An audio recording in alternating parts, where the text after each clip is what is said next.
solidaritat. Pablo, no estàs sol. Pablo Hasél ha estat empresonat per dir la veritat, per posar un vers les vergonyes d'un sistema en decadència, per dir que la policia, sigui quina sigui, tortura, que la monarquia és evident que fer callar qualsevol veu crítica i incident que posin qüestionament els privilegis de les elits. Però nosaltres no parlem de víctimes, parlem de lluitadores, perquè tenim l'obligació de transformar aquesta repressió en una espècie de boomerang, és a dir, que ens serveixi per potenciar i fer créixer totes aquelles lluites que han originat aquesta repressió. Pablo Hasél, en un exercici de dignitat i compromís polític, ens ha assenyalat el camí, no permetent que el seu empresonament sigui en va.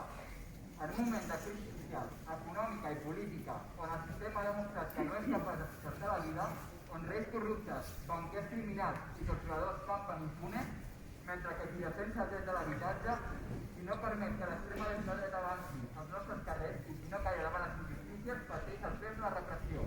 No ens queda una altra cosa que organitzar-nos, perquè la lluita és l'únic camí possible per millorar les condicions de vida de la classe treballadora, per defensar i no retrocedir l'exercici de drets i llibertats i per exercir l'autodeterminació del nostre poble.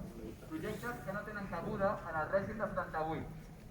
I per acabar, volem aprofitar per recitar un dels versos pels quals Hasél ha estat empresonat, perquè ressonin dins i fora de les pressions. Diu: Juanca, Juanca, no es amigo del pueblo, sino de la banca. La justicia está de duelo. Solo soñar que vuela por los aires. Eso no es terrorismo, se merece el cielo. Me da náuseas constantes el reino Casposol, donde un farsante es grande por la gracia de Dios. No me representa esta puta bandera con una estrella roja. Saca la corona fuera. Pablo Hasél, libertad.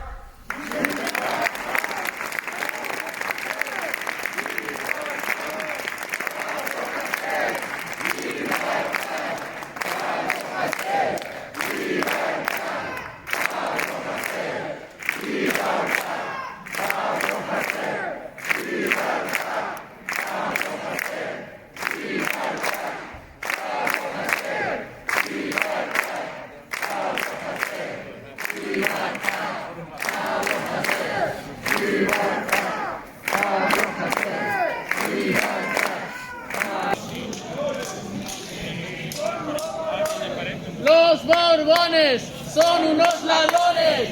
Los Borbones.